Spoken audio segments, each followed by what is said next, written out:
Daddy చెప్తా. ఎన్నో కోత మంది ఈ రోజు? నాలుగో కోత. ఇవి ఏం రకం టమాటాలు డాడీ? సాహో 3-4 మిక్సింగ్. ఇది సాహో 3-4 మిక్సింగ్ లో మనకుండే లాభాలు ఏంటి డాడీ? కలర్, కాయ, షైనింగ్, క్లారిటీ బాగుంటుంది, షైనింగ్ బాగుంటుంది. ఓకే. 3-4 సైజ్ బాగా వస్తుంది. కోతలు ఎక్కువ అయిపోయినా గానీ లాస్ట్ కోతల వరకు కూడా 3-4 అనేది మనకి సైజ్ ఎక్కువ పెద్దగా ఉంటాయి. సైజ్ బాగా వస్తుంది. ఇవి చూసుకుంటే మనకి సాహో అని గుర్తించవచ్చు. మీడియం సైజ్ వస్తుంది కోతలు పెరిగే కొద్దీ. మీడియం సైజ్ వస్తుంది. ఇవి వచ్చేసి మనకి పవర్ అప్ కదా డాడీ? పవర్ అప్ కి సాహోకి మనకి తేడా ఏంది డాడీ? పవర్ అప్ వచ్చింది అంత సైజులు రాదు. ఓకే. కలర్ అంత షైనింగ్ రాదు. పవర్ అప్ వచ్చింది ఈ మాదిరి ఉంది అనమాట. లైట్ గా ఎల్లో, ఫుల్ గా మాగితే మాత్రం కలర్ లైట్, కొంచెం కలర్. సాహో 3-4 అంత షైనింగ్ కలర్ ఇది రాదు. సాహో వచ్చింది మార్కెట్ లో మామూలు రేటు 300 పోయింది అనుకోండి.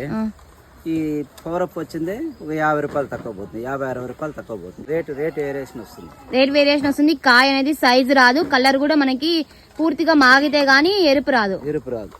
సో ఇక్కడ మీరు క్లియర్ గా చూసుకోవచ్చు అనమాట. పైన నెక్ రేట్ వచ్చేసి మనకి పవర్ అప్, కింద నెక్ రేట్ వచ్చేసి సాహో. ఎంత డిఫరెన్స్ ఉంది క్లియర్ గా కనిపిస్తుంది. ఇంకా ఇలాంటి వీడియోస్ కోసం డూ ఫాలో స్వప్న రాయలసీమ. అదే యూట్యూబ్ అయితే సబ్స్క్రైబ్ చేసుకోండి.